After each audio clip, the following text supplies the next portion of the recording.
Ladies and gentlemen, welcome back to Wrestling Discussions. On today's episode, going to be talking a little bit about Joey Janela potentially coming back to AEW, Sting on a potential retirement, and Triple H bringing back or wanting to bring back, well, something very classic to that of WrestleMania, something I'm pretty sure all of us remember or at least have heard of and appreciated throughout the years.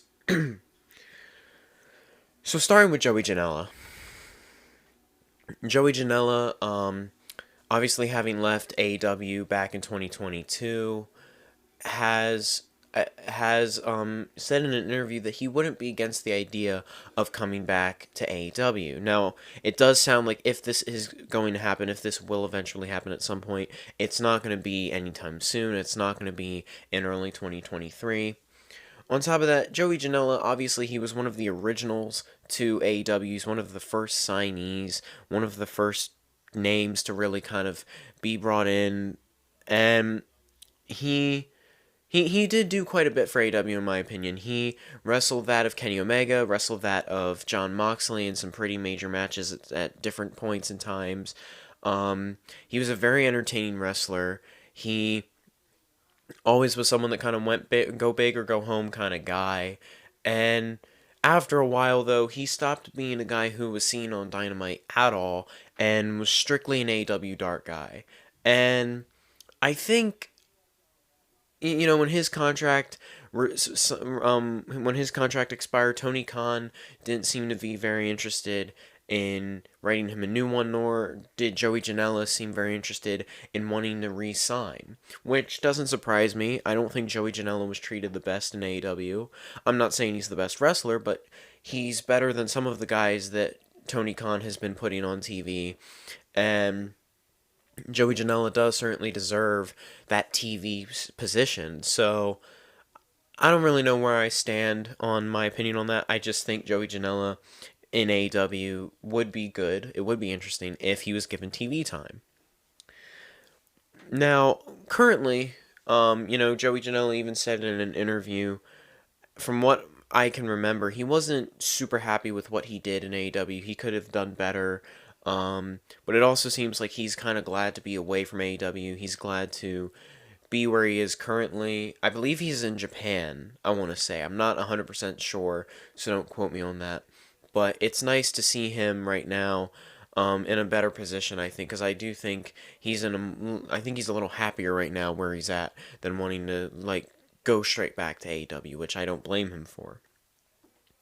Now, we also saw recently Sting and Darby Allin have, kind of been talking about they're gonna go out in a blaze of glory. They're gonna have a big blaze of glory, and there's talk that Darby Allin is done with Samoa Joe for now. There's talk that Darby Allin is going to work with Ortiz for a little, which potentially means that Darby and Stain and Ortiz are gonna take on the House of Black.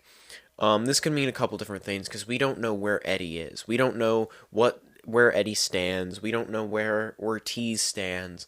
The House of Black seems to simply want to cause chaos, to bring doom everywhere they go.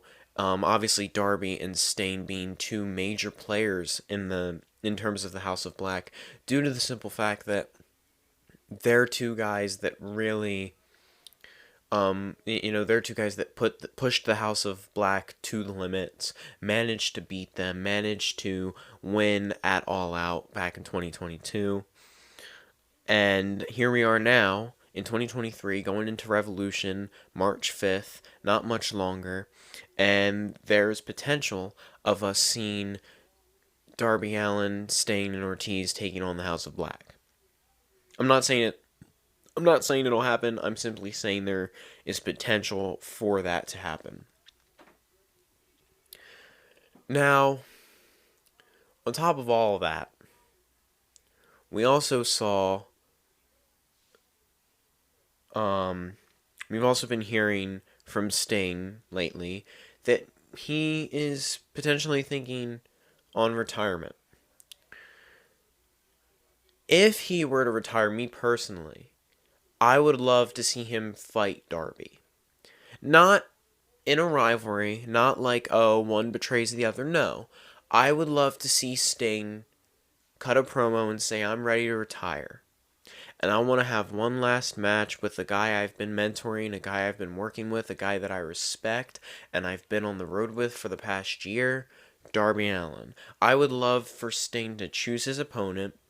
I would love for it to be Darby Allin, almost like when Ric Flair chose Shawn Michaels. You know, I think that would be interesting. I think that would be entertaining. I think the fans would get behind that if it was done right.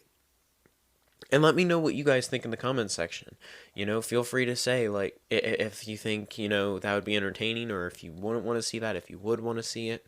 I think it would make for good television. I think it would make for a good pay-per-view match.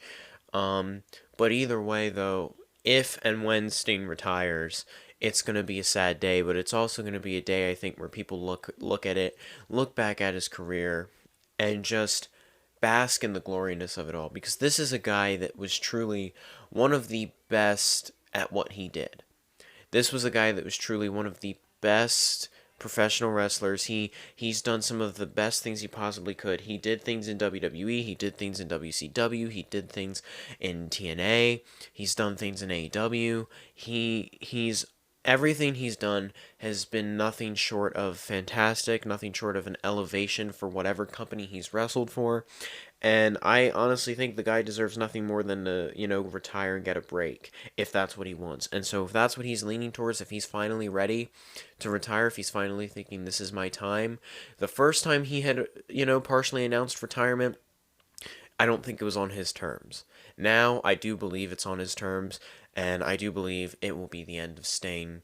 And so, when that day comes, which eventually I'm sure it will, it's going to be a sad day, but it's also going to be a day where I think Sting fans get to really just embrace and remember the best parts of Sting rather than just the retirement part, Now, moving on to what I was talking about with Triple H. Triple H, for those of you that don't remember, years ago at a WrestleMania, there was, they did like a goofy kind of skit promotion for WrestleMania with Triple H in Viking gear and face paint and a couple wrestlers with that and stuff, and they put on this really great promotion for it and everything. And Triple H is supposedly trying to bring that back for WrestleMania Hollywood, which I think would be interesting, because I think that nowadays, I think people really look at some of the old gimmick stuff that WWE did back in the day, and they really just enjoy it and they embrace it, because although at the time maybe some people didn't enjoy it, or although at the time maybe some people didn't get behind it, now, after what we saw these past couple of years with what Vince McMahon was doing, and how he was kind of ruining WWE, and just kind of burning it to the ground bit by bit, I think people kind of want to see vintage WWE, because at least back then, Vince was still somewhat doing a decent job. And so, I think if Triple H were to bring that back, I think if anyone were to bring that back, I think it would be entertaining. And with this new set of stars, like with Seth Rollins, with Cody Rhodes, like with these new set of stars, I think they would fit the gimmick of this idea of it being WrestleMania Hollywood very well. Like Logan Paul fits the gimmick of WrestleMania Hollywood very well. Seth Rollins and his persona fits the gimmick of WrestleMania Hollywood very well. Even Austin Theory fits the gimmick of WrestleMania Hollywood very well. All of these wrestlers right now kind of fit that gimmick in their own way, whether it be the gear that they wear, their entrance, their music, whatever. They all kind of have the, like, however they carry themselves, it allows them to kind of fit this gimmick. And so if they were to do some sort of promotional trailer for this, similar to what Triple H did years ago, and if that's what Triple H wants to bring back, I think they could definitely make that happen, and I think they could definitely make it somewhat entertaining, without a doubt, absolutely. Either way, though, major, either way, though, this is some of the major news so far going on between all the different companies so far. In terms of Impact, I haven't really heard anything with Impact outside of like the actual storyline stuff. Obviously, I said this before, I'll say it again. Rich Swann has resigned his contract. Dirty Dango has signed a contract.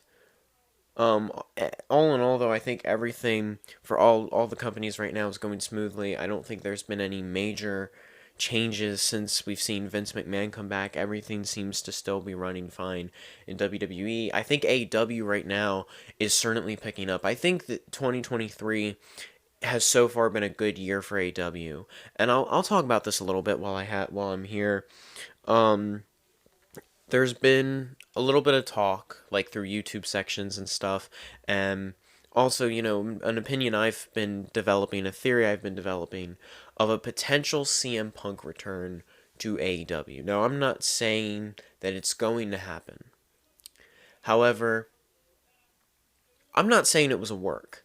I don't believe it was a work. I do believe everything happened. I do believe Kenny Omega and the Young Bucks really did fight with CM Punk. But I also think that CM Punk is injured.